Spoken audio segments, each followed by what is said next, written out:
Hello, ladies and gentlemen. Thank you again for visiting us at Abbotsford Small Business. You can find us at abbotsfordsmallbusiness.com. I'm here. I'm doing the third podcast in a series of podcasts called A Study in Service. And, as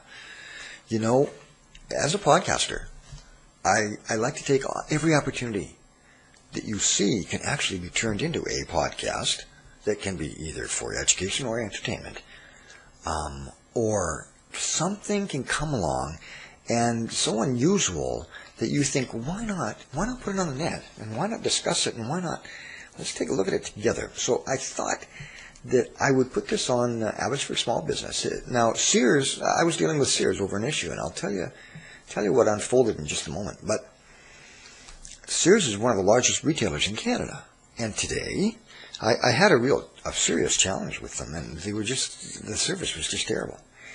And today we've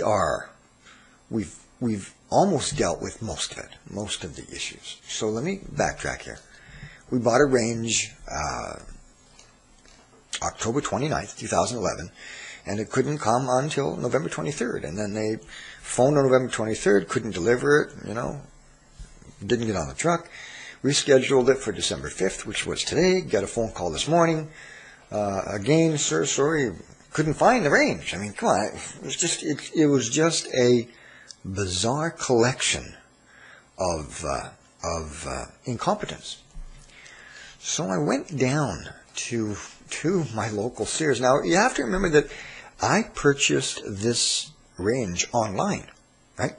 So the local Sears store, I didn't purchase it through them, so really they're not responsible. It's not their gig. It's not their issue. But the store manager in Seven Oaks Mall, Pearl, stepped up to the plate, and I explained my situation, and I was quite truthful and honest, and said, look, I am extremely upset as a consumer. And I went into the electronics, the major appliances division, and I said to them, how would you feel? Look at my record, and how would you feel if you were a consumer? What would you like to see happen? And they said, well, of course we'd like to see a thing delivered. And I saw a range on the floor, and I walked over to it, and I said, okay, if you really want to see this thing fixed, let's make this happen. I'll take this range. Oh, I don't know if we can do that.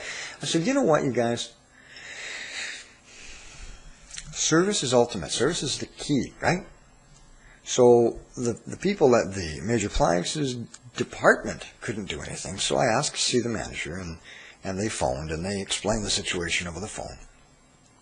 And then she said, sure, she would try to get that range delivered. Well, as it turned out, we had to make arrangements for the delivery by ourselves. So we paid a Sears for delivery, and then we paid extra money to have it taken away. But that didn't happen. But what did happen was this.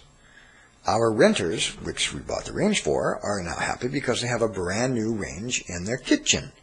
So I would say we're 80% there of the service of the problem solved. So Pearl from Seven Oaks Sears, thank you. Personally, thank you.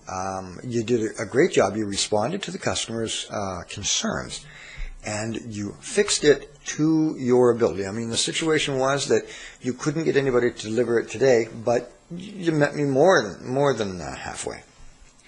Now, the other little piece of the puzzle here is compensation, because the last time when they didn't deliver the range on November 23rd, I said, look, I expect some compensation from this, because they were home, they took a day off, and it's not for me.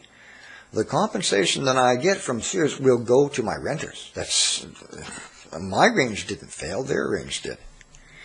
So when I phoned on the 23rd, Sears head office, I said, well, what kind of compensation are we talking about? They said, well, sir, our policy states that you can phone us after the range has been delivered, and then we will talk about compensation. And I said, well, okay.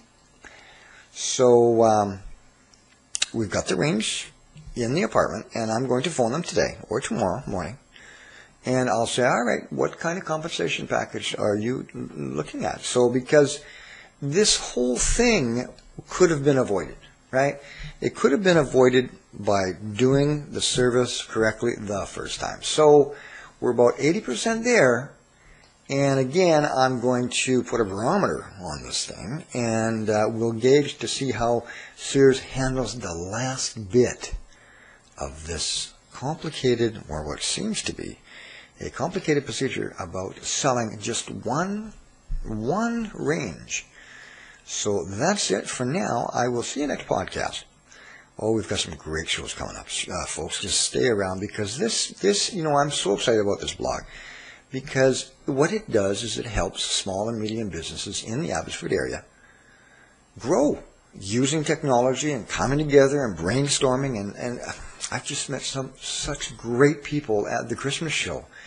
We exchanged cards, and I did a podcast about the iTouch gloves. I don't have them here, but they're a special glove that you can use with your iPhone or tablet, and they will actually work through the glove.